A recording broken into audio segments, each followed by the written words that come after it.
um dos grandes ataques que o inimigo tem levantado contra a nossa fé é justamente tentando enfraquecer a nossa confiança em Deus no que se refere à igreja. Então, a igreja está cada vez sendo bombardeada de todas as formas, para que, se a sua fé no Senhor não esteja abalada, ao menos a sua fé na igreja possa estar.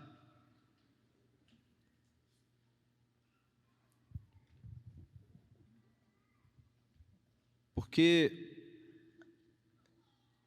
é difícil apontar falhas do Senhor, mas não é difícil apontar para você enxergar as falhas da igreja. Então o inimigo, sabendo disso, ele trabalha intensamente no sentido de fazer você ver o máximo possível dos problemas, dos erros, dos defeitos, das deformidades, digamos assim, que nós podemos identificar na igreja. Então, essa palavra, eu vou ter que encurtá-la também em função do tempo. Ela mira não trazer uma palavra de doutrina, um ensino sobre a igreja, não é isso, mas pegar alguns pontos sobre a igreja para reavivar o nosso coração em relação à nossa fé, nosso entendimento, a clareza que a palavra quer nos dar, cura que a palavra de Deus quer dar à nossa fé em relação à igreja. Porque o enfraquecimento da nossa fé para com esse princípio, para com essa verdade gloriosa do Senhor, no que diz respeito à igreja, é uma forma de enfraquecer, adoecer e fazer morrer a fé de muitos. Portanto, essa palavra vem como um remédio, como um óleo para trazer cura e renovo aos nossos corações, no que diz respeito à forma como você olha e vê a igreja hoje. E quando eu falo igreja, você vai pensar aqui entre nós, nessa congregação, você vai pensar em outras congregações, em outras formas de viver a fé cristã no Senhor, e isso no mundo, porque a igreja é assim, não é verdade? Não se trata apenas de nós desse grupo. Então, amados, a primeira pergunta que me vem ao coração é assim: Senhor, me ajuda então a ver a igreja como você vê. Eu queria começar lendo um texto de Cantares, onde o noivo, que é Cristo, está falando de como ele vê a sua noiva, que é a igreja.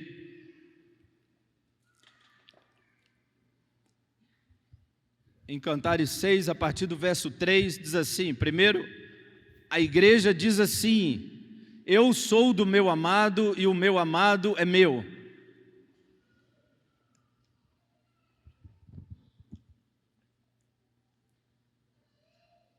A igreja está dizendo: eu sou dele e ele também é meu. Deus, amados, quando ele envia o Filho dele para se fazer um homem, ele coloca Jesus numa condição menor do que o Verbo eterno que criou todas as coisas, esvaziando-se, fazendo-se homem. Mas não só isso, mas agora um homem que se vincularia para sempre com outros homens, e ambos se fundiriam num só, e seriam para sempre unidos, como um só corpo, sendo ele a cabeça e nós, a tua igreja, os seus membros, e para sempre então, os dois passariam a ficar ligados de tal forma que nada e nunca mais eles vão se separar. A igreja e Cristo foram unidos de tal maneira que nunca mais eles vão se separar. Nada poderá nos separar do amor de Deus que está em Cristo Jesus, no qual fomos unidos para todo o sempre. E Jesus diz assim: Pai, você em mim e eu neles, para que sejamos um. Então, quando Jesus desce e se faz homem e se humilha, Ele se une a nós, e agora Ele nos traz para Ele, Ele nos liga a Ele, e Ele também se faz um conosco, Ele também passa a ser nosso. E Jesus olha para a igreja e vê-la da seguinte forma: formosa és, querida minha, como Tirsa, aprazível como Jerusalém, formidável como um exército com bandeiras. Desvia de mim os olhos, porque eles me perturbam. E no verso 10 ele vai dizer: formosa como a lua, pura como o céu, formidável como um exército com bandeiras. Jesus está dizendo assim: a beleza da igreja me deixa atordoado. Jesus está dizendo assim: igreja, não olha para mim diretamente nos meus olhos, porque você me deixa desconcertado, porque a sua formosura, ela me embriaga, ela mexe comigo.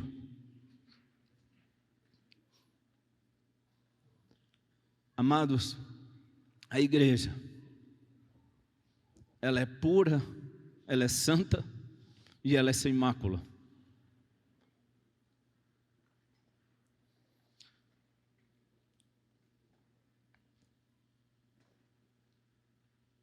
Por quê? Porque Cristo a amou e a si mesmo se entregou por ela, a fim de a santificar, tendo-a purificado com lavagem de água pela palavra, para apresentá-la a si mesmo, gloriosa, sem mácula, nem ruga, e nem qualquer outra coisa semelhante, mas santa e irrepreensível.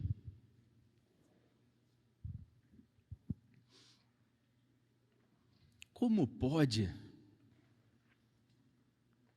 um lugar ou um povo que você olha e você vê tantos problemas? Isso não é ninguém que está te contando, não. Você mesmo já passou tantos problemas na igreja. Quantas decepções, quantas feridas você carrega na sua alma.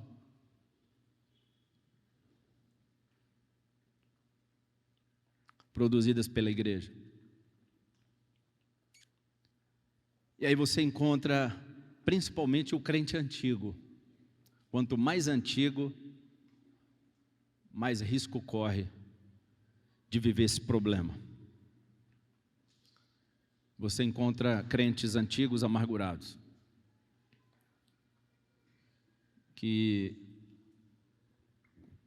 perderam a fé e a esperança na igreja, porque acumularam ao longo de anos, de décadas, acumularam decepções, acumularam essas feridas. Mas quando a gente olha para a palavra, não é isso que a palavra diz.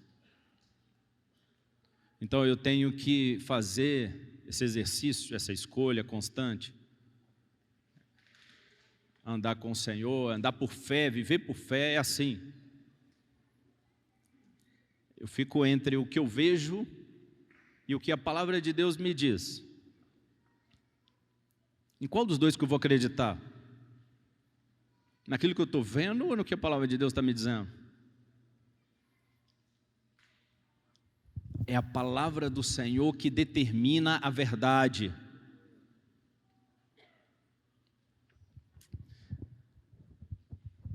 E o que eu estou vendo Eu preciso ver com a lente da palavra de Deus, sobre a ótica da palavra de Deus. Eu tenho que perceber a realidade da forma como a palavra me orienta a ver a realidade. Colossenses 1:24 diz assim: agora eu me regozijo nos meus sofrimentos por vós, e preencho o que resta das aflições de Cristo, na minha carne, a favor do seu corpo, que é a igreja. Tu, porém, sê sóbrio em todas as coisas, suporta as aflições, faz o trabalho de um evangelista, cumpre cabalmente o teu ministério. Paulo diz para Timóteo: suporta as aflições no trabalho de um evangelista.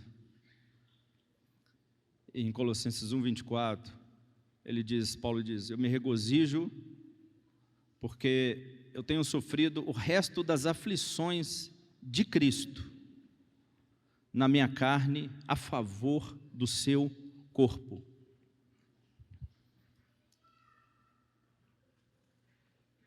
Então essas feridas, amados, depende de como nós a interpretamos.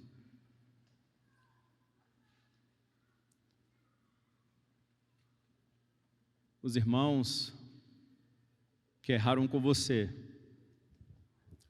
você foi um instrumento de Deus na vida deles, para eles se santificarem, para eles crescerem, para eles se arrependerem e não errarem mais com os outros. Você foi o que sofreu para que ele fosse santificado, para que ele fosse aperfeiçoado. E naquilo que você foi ferido, isso também é o instrumento do Senhor para que você seja santificado. Porque se alguém tem motivo de queixa contra outrem, assim como o Senhor vos perdoou, perdoai vós. Acima de tudo isto, porém, esteja o amor, que é o vínculo da perfeição.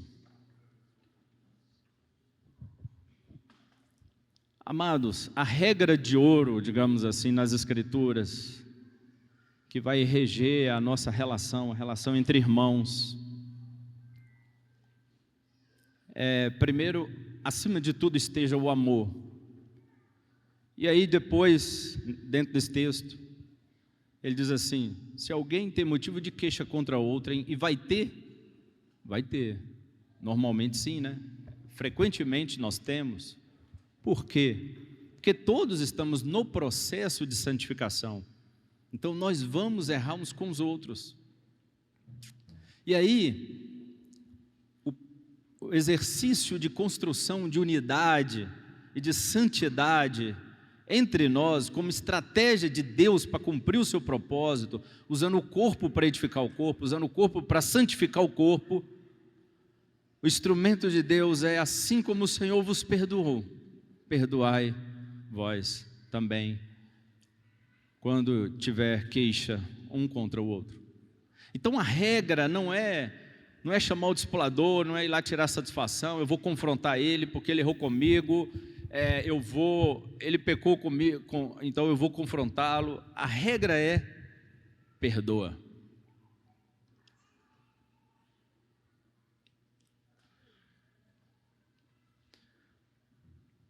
Primeiro é perdoa, depois é que você vai ajudar o seu irmão, que Jesus falou em Mateus 18, se viu teu irmão pecar, vai entre ti e ele só, se ele receber, ganhaste o teu irmão. Por quê? Porque você já o perdoou, você está indo com espírito de brandura e de amor, porque você não está indo para tirar satisfação, para resolver um problema do seu coração, você está indo para ajudá-lo, porque você tem o compromisso de ajudá-lo. E se você não está em condição de ir só, vá com mais um, se você vê que você está fragilizado.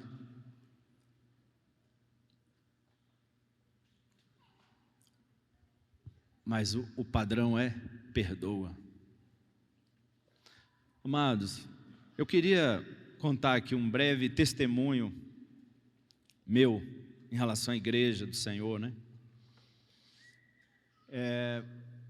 Eu tive, vamos dizer assim, eu tive dificuldade para me converter, porque eu vinha lendo as Escrituras, Deus começou a falar comigo, comecei a ter quebrantamento, revelação da palavra, sede de Deus, e eu falava para o Senhor, Senhor, eu quero viver inteiramente para o Senhor. E eu todos os dias ia à missa, todos os dias, meu horário de almoço lá no meu trabalho, não estava resolvendo. Aí tinha um irmão lá no meu trabalho, que ele era crente, e eu aproximei dele, falei com ele, cara, compartilha comigo isso daí, como é que é esse negócio que você vive? E ele falava para mim algumas coisas muito por alto, mas falava assim, basicamente, contra o catolicismo. E eu pensava, eu quero saber o que eu tenho, o que está certo, não o que está errado. Mas chegou um ponto que eu estava muito já assim conquistado já pelo Senhor no meu coração. Então eu falei para ele, olha, eu vou lá no seu culto. Ele ficou todo feliz e tal. E eu pensei comigo, ele está achando que eu vou entrar para a igreja dele, mas eu não vou. Porque eu já tinha uma certa dificuldade com crente. As experiências que eu tive ao longo da vida não foram muito positivas com pessoas que eu convivi. Então eu pensava assim, eu quero Deus, mas eu não quero ser crente.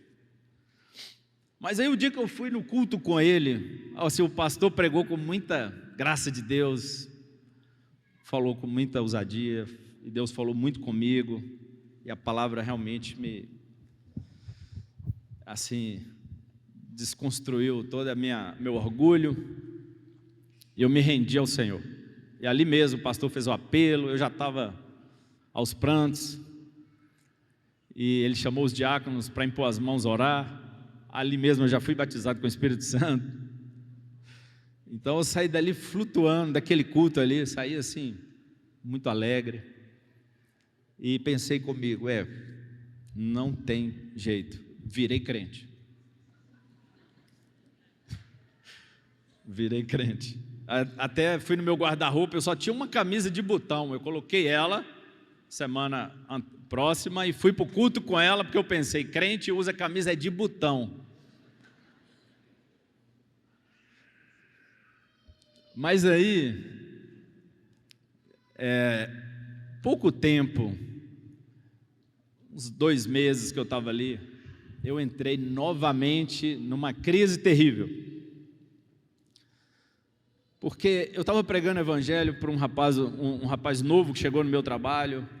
Ele era muito mundano, viveu uma vida muito promíscua, era espírita, e eu fui compungido com muita força, por um amor muito grande por esse rapaz, e pregava o evangelho para ele todos os dias, e um dia eu convenci ele, ele foi no culto comigo, mas lá no culto, aconteceu um tanto de coisa ruim, cara. O diácono tratou ele mal, nós vimos uma mulher dar beliscão no menino, nós vimos marido e mulher brigando na outra cadeira, e assim, aí eu falei, nossa, vai dar ruim isso aqui. Aí quando terminou o culto, ele falou comigo assim, aqui ó, se você quiser continuar falando comigo de Jesus, desse Deus, desse amor, da forma como você fala, pode continuar, mas nunca mais eu venho nessa igreja. E eu estava fazendo o curso para batizar, ainda faltava 1 mês, o curso era de 3 meses, eu já tinha feito 2, faltava 1 mês só para me terminar o curso e batizar e resolver o meu problema e estar com Deus para sempre, que é o que eu queria. E quando esse rapaz falou isso comigo, isso aí de novo complicou minha cabeça, e eu falei com ele que não, contra-argumentei, mas eu fui para casa, quando eu botei a cabeça no travesseiro, eu tive que admitir, falei, não é que esse cara está certo, tem alguma coisa errada com a igreja. A igreja não pode ser assim. E eu falei assim: ô Deus, me ajuda, porque eu estava aí uns 2 anos nessa peregrinação para te conhecer, e eu quero viver, eu quero andar contigo, mas eu não sei como é isso, e as pessoas que poderiam me ensinar isso, eu não encontro. Eu te encontrei finalmente, mas eu não consigo encontrar o seu povo. Amados, é claro que ali havia o Espírito Santo naquela congregação, né? Eu sou grato àqueles irmãos, né? Deus usou aqueles irmãos em alguma medida na minha vida. Mas dentro da seriedade que eu queria viver o Evangelho, aquilo não condizia com a minha fé e com o que o meu coração desejava. E eu disse isso para Deus em prantos. Eu nem batizei ainda, tem 2 meses que eu estou na igreja e eu já sou um desigrejado. Eu não consigo voltar lá mais. Eu nem batizar não batizei. E eu disse para Deus: sabe aquelas situações que você sente que você pode ir um pouco mais além com Deus? E nesse dia eu fui um pouco mais além, eu fui um pouco mais ousado. E falei com ele: Senhor, eu não dou conta. Até porque esse rapaz que me levou para a igreja, eu confrontei ele porque ele tinha um namoro, um comportamento indevido ali no local de trabalho, e eu fui confrontá-lo, e ele não gostou, e ele falou assim comigo: ó, você está no primeiro amor, essa fase vai passar, e você vai ficar igual eu e todo crente. Inclusive, para você saber, quando eu saio do culto com a minha namorada, nós vamos para o motel. Então a igreja é assim mesmo. Você precisa amadurecer, isso aí é o primeiro amor, isso vai passar. E aí quando ele disse isso, aí para mim foi o ponto final, e eu falei para Deus assim: Senhor, eu não dou conta disso, eu vou viver sozinho para o Senhor, sozinho, vou viver nas montanhas, nas cavernas, eu vou ser um eremita aí, Mas eu sabia, né, amados, o Espírito Santo aqui, ele fala conosco, né? Eu também estava lendo Bíblia, eu já tinha lido Atos, já tinha lido Mateus, e eu sabia que eu precisava da igreja. E aí, Deus foi tão misericordioso, foi tão rápido em me responder, que com uma semana,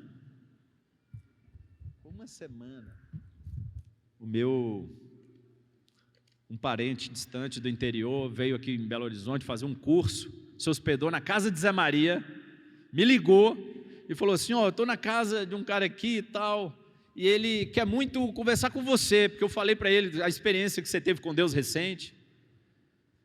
Inclusive, ele falou assim: ó, é um tio, porque essa moça era uma prima, então ela falou assim: eu estou na casa daquele tio que você não conhece, porque o Zé Maria era um tio que eu conhecia só de ouvir falar, né? E aí eu fui para a casa do Zé naquele dia, ele sentou comigo e falou do Evangelho.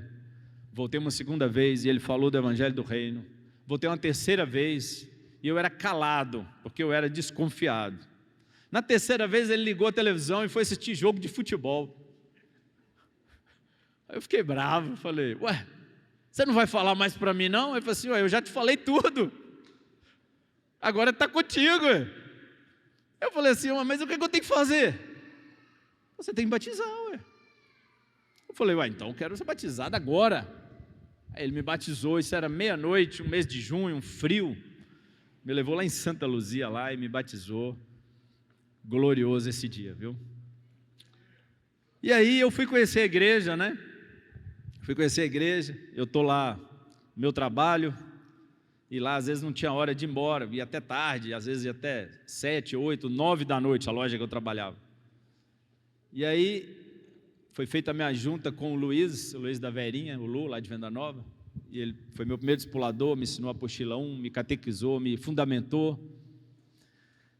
E aí um dia chegou o Lu lá, ficou sentado lá na porta da loja lá, me esperando, dar o meu horário para sair.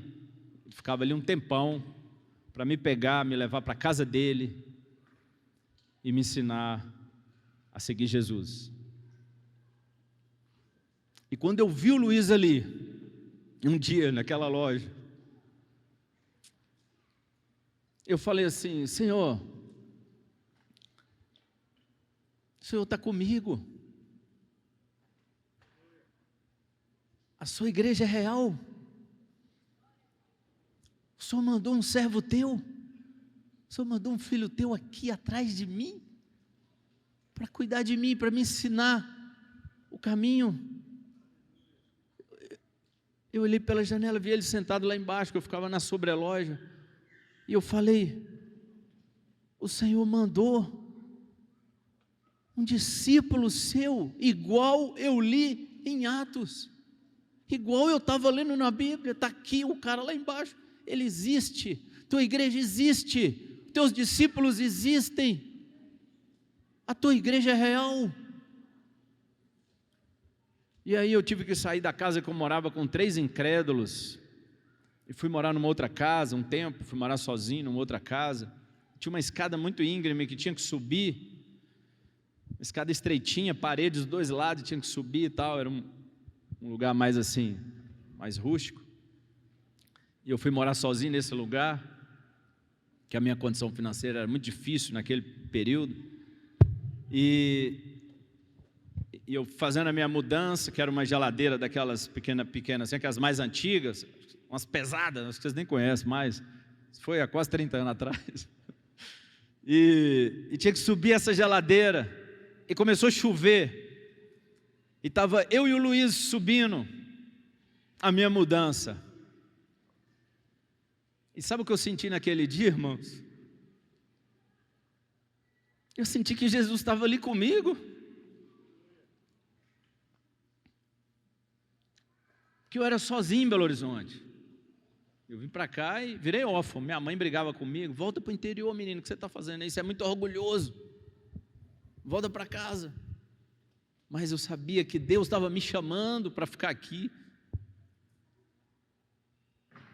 Então eu não tinha ninguém, e o Luiz estava ali fazendo aquela mudança comigo. E o Luiz ali era Jesus, amados. E Jesus estava ali comigo.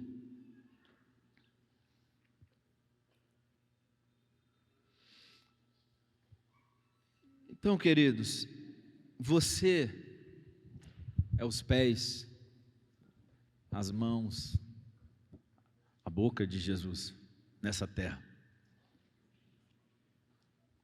Ele está conosco todos os dias. E nós somos enviados dele. Você pode ser um empresário, você pode ser um funcionário numa empresa, você pode ser um bombeiro igual eu e o Kennedy e o Marcelo ali. Mas você está apenas a forma como você se move nesse mundo. Mas todos nós somos um enviado. Nós somos um missionário. Nós somos alguém que, qualquer um que chegar perto de nós, vai ouvir a Deus, porque nós falamos em nome dEle, exortamos os homens. Nós fomos comissionados por Ele. Ele foi que nos escolheu e nos designou. Quando eu penso nessa questão de autoridade, e aqui eu queria pegar esse ponto da vida da igreja, queria falar um pouco sobre a autoridade na igreja. Um assunto que a igreja tem a tendência de, ou deixa isso para lá, coloca a coisa fofinha, para ficar mais agradável, vamos dizer assim, aos dias de hoje, ou enfraquece o princípio, diminui a importância dele, relativiza para que o ambiente fique mais moldado aos dias de hoje, que o pai não pode nem chamar a atenção de um filho, então o professor não pode chamar a atenção do aluno, então muito menos na igreja você vai querer um pastor que te chama a atenção, de alguma forma. Então esses dias de final dos tempos que nós vivemos, dias em que os princípios estão sendo enfraquecidos, né? para que os homens tenham mestres que falam daquilo que eles querem ouvir. Então, esse é um tipo de comportamento errôneo que a igreja pode ter em relação à autoridade, e o outro tipo de comportamento equivocado em relação à autoridade que a igreja pode ter é o abuso da autoridade, o uso indevido dela, né? Como Pedro escreve e diz: não sejais dominadores do rebanho. Isso também é muito comum de se encontrar. E nós que o digamos, né? Nós também temos um pouco de feridas em nossa trajetória, alguns erros na nossa trajetória no que diz respeito a isso. Então nós corremos o risco de alguns falarem: não, tem que firmar isso de maneira bem forte, correndo o risco de irem para o autoritarismo. E outros, até por ter sofrido com equívocos em relação ao uso da autoridade na igreja, pode errar também indo para o outro extremo, dizendo assim: não, meu negócio agora é Deus, homem é assim, nós somos tudo irmão, tudo igual, e pronto. Então, por isso eu pensei de nós darmos uma olhada nas Escrituras, fazer esse ajuste na nossa fé da autoridade na igreja, amém? Vamos olhar um pouquinho sobre isso, a autoridade na igreja. Primeiramente, Jesus dizendo como não deve ser a autoridade na igreja, como ela não deve ser primeiro, tá? Amam o primeiro lugar nos banquetes e as primeiras cadeiras nas sinagogas, as saudações nas praças e serem chamados mestres pelos homens. Você vai identificar que tem muitos pastores hoje que se enquadram em muita coisa que nós estamos lendo aqui, tá certo? E isso, nenhum de nós nem aqui estamos livres disso. Por isso a palavra é importante, está sempre sendo repetida, porque ela que nos lava e não nos deixa errar o caminho, amém? Vós, porém, não sereis chamados mestres, porque um só é o vosso mestre, e vós todos sois irmãos. A ninguém sobre a terra chameis vosso pai, porque só um é o vosso pai, aquele que está nos céus. Nem sereis chamados guias, porque um só é o vosso guia, o Cristo. Mas o maior dentre vós será o vosso servo. Quem a si mesmo se exaltar será humilhado, e quem a si mesmo se exaltar será humilhado, e quem a si mesmo se humilhar será exaltado.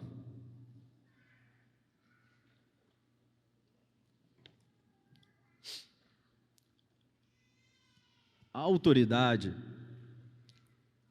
ela existe na igreja? Claro. O que não se deve fazer é o uso de títulos. Então é um nome diferenciado, é uma roupa diferenciada, um tratamento diferenciado. Tudo fica sendo diferenciado aqui no que diz respeito ao trato, ao dia a dia, à vida comum da igreja, de fraternidade, de comunhão, de irmandade, tirando essa simplicidade da vida da igreja, onde que todos são irmãos. Agora, Jesus falou assim: os reis dos povos dominam sobre eles, e os que exercem autoridade são chamados benfeitores, mas vós não sois assim, pelo contrário, o maior dentre vós seja como o menor, e aquele que dirige seja como o que serve. Pois, qual é maior, quem está à mesa ou o que serve à mesa? Porventura não é o que está sentado à mesa? Pois no meio de vós sou como quem serve. Assim como o meu Pai me confiou um reino, eu vou-lo confio, para que comais e bebais na minha mesa, no meu reino, e vos assentareis em tronos para julgar as 12 tribos de Israel. Jesus está falando assim, olha, eu recebi a autoridade, eu recebi o reino, e eu estou confiando o reino a vocês, eu estou confiando essa autoridade a vocês. Mas a forma como vocês vão exercer essa autoridade entre vós não será assim como é em meio aos reis da terra. Porque entre vós o que dirige será como o que serve. E aqui ele está falando da postura, da abordagem, do comportamento, do coração. Agora, a autoridade, amados, ela foi dada para todos. Existe uma diferença de autoridade na igreja, dos líderes, principalmente presbíteros e diáconos, que isso fica destacado nas escrituras? Sim, tem. Mas, quando a gente pensa em autoridade, eu olho para as escrituras e vejo que nós temos que olhar para a autoridade como algo que foi dado a todos. Um exemplo para isso, que eu pensei, foi assim, a polícia militar, aqui de Minas Gerais, ela tem por volta de 50 mil homens. Imagina 50 mil homens armados, fardados, com distintivo, com autoridade, com arma, e todos eles estão respaldados pela lei, receberam a autoridade do Estado para fazerem cumprir a lei em qualquer parte daqui do estado de Minas Gerais. Qualquer homem fardado que a gente vê, se ele der um sinal para você parar o carro, o que você faz? Você para imediatamente. Se ele mandar você descer do carro, o que você faz? Você desce imediatamente, porque ele é alguém que está revestido de autoridade. Agora, quando um policial militar te para numa blitz, você fica olhando se ele é um soldado ou se ele é um coronel, para ver se você vai obedecer ele mais ou menos? Não vai, né? Aliás, você nem sabe a diferença, a insígnia na farda dele que vai identificar ele como soldado ou coronel. Você não vai olhar isso. Por quê? Porque ele é um policial. E quando você olha a lei e a Constituição, vai falar o policial militar, que a polícia militar está ali incumbida dessa autoridade, para fazer cumprir a lei, tem poder de polícia, para aplicar, inclusive, a sanção sobre aquele que não cumprir a lei ou não obedecer às ordens que ele está dando, porque ele representa diretamente a autoridade do Estado. Então eu pego esse exemplo para falar da igreja, para falar assim, não importa se você batizou hoje, ou se você é um pastor, presbítero, apóstolo,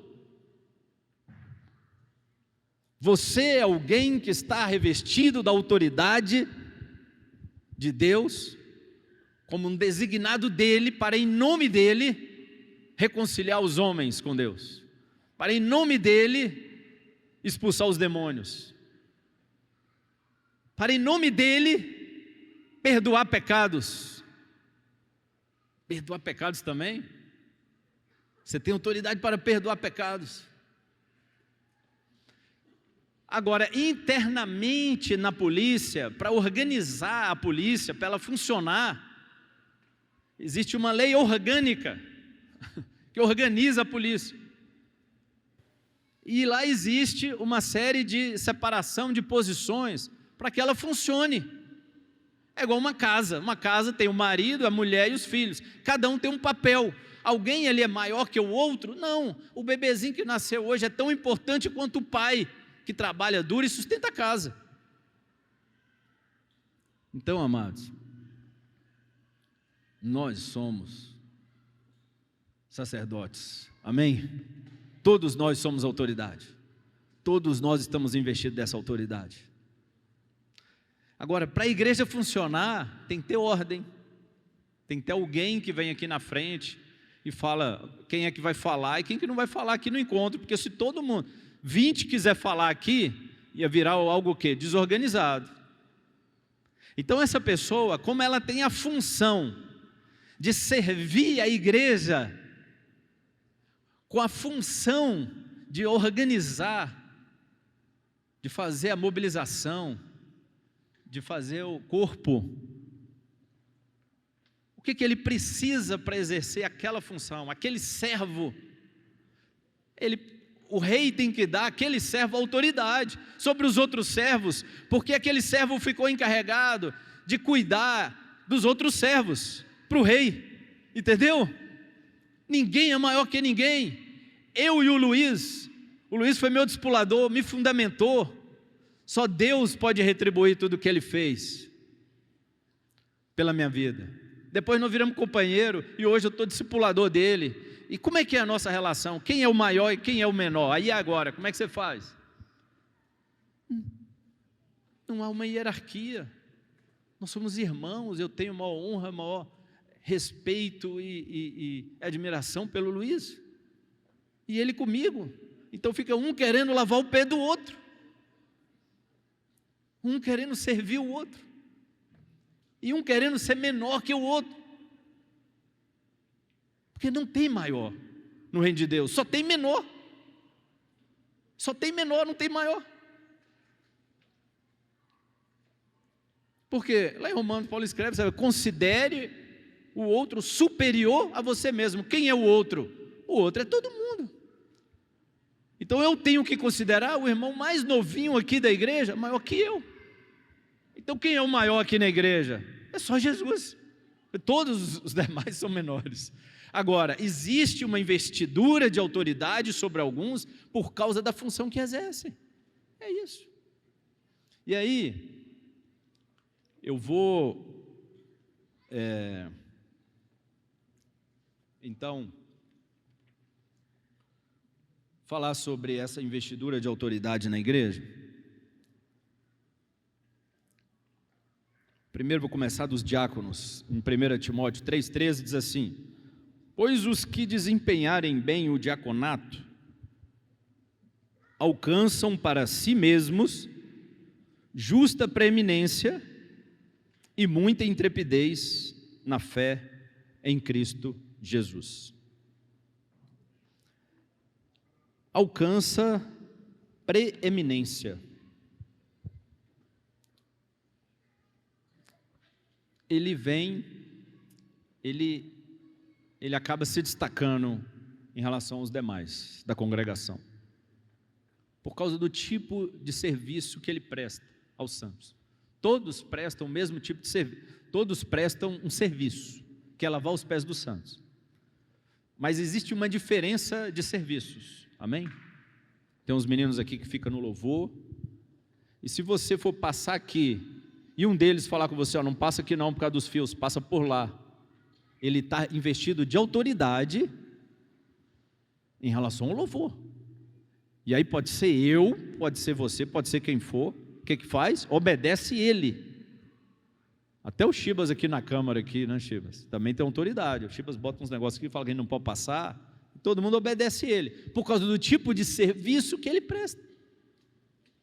Autoridade, então, é a ferramenta que você precisa para você conseguir desempenhar o serviço que te foi designado a fazê-lo.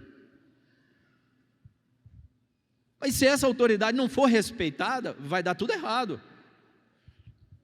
O dono da igreja vai ver um problema, e por isso o dono da igreja pensou nisso, e estabeleceu isso, essa ordem na igreja, e estabeleceu autoridades na igreja, para que haja ordem. Então, ele está falando que o diácono, como ele desempenha bem, todo mundo vê, ele serve, ele cuida, ele organiza, ele alcança preeminência em relação à congregação. Todo mundo começa a admirar ele, Se ele te pedir um negócio, rapidão, você vai lá e faz. Se ele ligar para você, se é um líder, ele liga para você e fala, tem que receber um irmão e tal, tem como você hospedar ou achar a casa de alguém no seu grupo caseiro para hospedar, por causa da região que você mora, ele vai fazer um concurso aí, perto da sua casa. O que você faz? Você recebe como alguém, você dá a ele no seu coração preeminência. Você fala, ô meu amado, rapaz, eu estou todo enrolado aqui, eu vou viajar, eu não sei o que, mas fica tranquilo, eu vou olhar aqui, eu vou dar um jeito, eu vou tentar resolver, se eu não conseguir eu te falo, vou fazer umas ligações aqui agora. Por quê? Porque você está servindo ao Senhor, porque aquele irmão ali, quando ele liga para você, ele está falando em nome do Senhor, ele tem um serviço a prestar na casa do Senhor, ao Senhor, então você recebe ele com preeminência.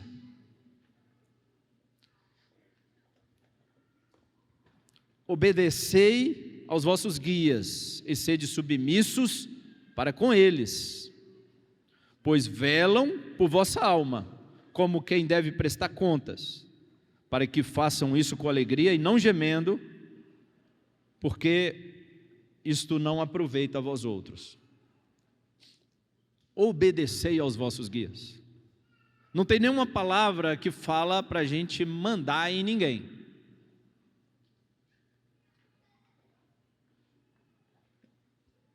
Então, a Bíblia não me ensina mandar, me ensina pedir. Aí Paulo fala assim que roga, né, aos irmãos.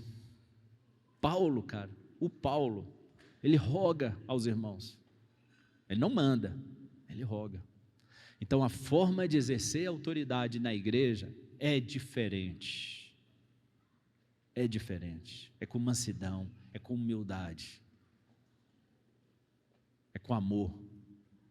E fica leve. Você quer obedecer, você quer fazer tudo que ele pede, você quer fazer mais do que o que ele está pedindo. Seu líder, seu discipulador, seu pastor. Por quê? Porque você olha como o Senhor falando ali com você.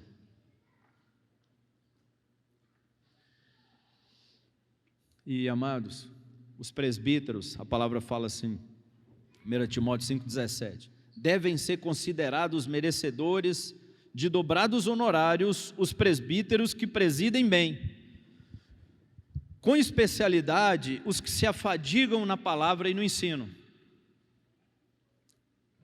Pois a Escritura declara, não amordaces o boi quando pisa o trigo, e ainda, o trabalhador é digno do seu salário. Está falando de dar uma honra para os presbíteros na igreja, que tem a ver com o quê? Tem a ver com o suor. Imagina o dinheiro, imagina como Deus vê o dinheiro da bolsa da igreja. Imagina como Deus vê isso. Por quê? Porque ele é fruto do suor dos irmãos. O irmãozinho lá soa, rala, trabalha, da vida dele. E aí tem a familhinha dele, tem os filhos dele. E às vezes o filho queria comer picanha. Aí ele fala, não, o que tem para hoje é uma fraldinha. Mas ele vai ofertar ao Senhor, e talvez é a picanha que ele está deixando de comer, virou oferta ao Senhor, amém? Porque ele dá ao Senhor, como culto e adoração a Deus, de todas as primícias que lhe chegam às mãos, para honrar a Deus, amém? Então pensa o tanto que isso é santo, sagrado para Deus, esse dinheiro lá na bolsa. E aí, aparecem uns homens, que é os diáconos, que têm que gerir esses recursos. Olha o tamanho da responsabilidade desses homens. Eu não queria estar na pele deles. Eu não queria estar na pele deles. Eu não estou falando isso para desestimular ninguém a ser diácono, não, pelo contrário. Mas, para vocês entenderem a importância daquilo. E aí, eles usam esses recursos, então, para ser generoso com os presbíteros. Aí também os presbíteros têm que pensar bem, né? O recurso que eles recebem, e vem de quê? Da oferta do altar de Deus. E eles comem da oferta do altar. Amém? É um privilégio o homem que vive assim. Ele é um homem privilegiado. Ele é um homem abençoado por Deus. Vocês concordam comigo? E mais ainda, o texto continua e diz assim: não aceite denúncia contra presbítero, senão exclusivamente sobre o depoimento de 2 ou 3 testemunhas. Quanto aos que vivem no pecado, repreende-os na presença de todos, para que também os demais temam. Traz aqui um tratamento diferenciado para o presbítero. Um tratamento diferenciado. Por quê? Porque o Senhor falou que você vê seu irmão pecar, vá até ele só. Se ele receber, ganhaste teu irmão. Se não, você chama mais um para, se ele não receber, leve-o à igreja. Não é assim? E aqui ele está dizendo o seguinte, para trazer para um presbítero um pecado dele, se você vê ele pecando e ir até ele e ele receber, fechou. Mas se ele não receber, tem que vir com testemunhas. Por que isso? Porque o Senhor sabe que o diabo vai levantar situações, calúnias, contra um presbítero. Por quê? Porque se ele tirar um presbítero de atividade, ele vai causar um grande estrago na igreja. Então a palavra aqui está protegendo, não é a pessoa, mas a função. A pessoa por causa da função que ela está.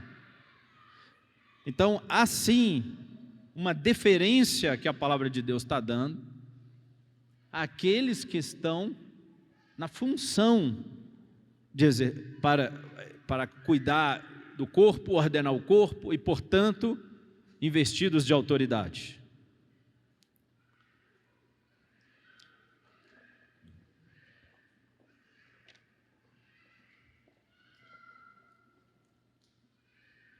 Portanto, amados, que Deus renove no nosso coração a nossa fé em relação à igreja. Ela é santa, perfeita e sem mácula. É até que todos cheguemos à unidade da fé e o pleno conhecimento do Filho de Deus. Nós precisamos fazer isso juntos. Nós precisamos uns dos outros para chegar lá. Amém? E as feridas que a gente acumula ao longo dos anos, tem 2 formas de lidarmos com elas. Ou viramos o crente velho amargurado, você acha muito por aí. Ou você se torna aquele que exercitado no amor. Quanto mais feridas ele carrega na alma, mais doce ele se torna.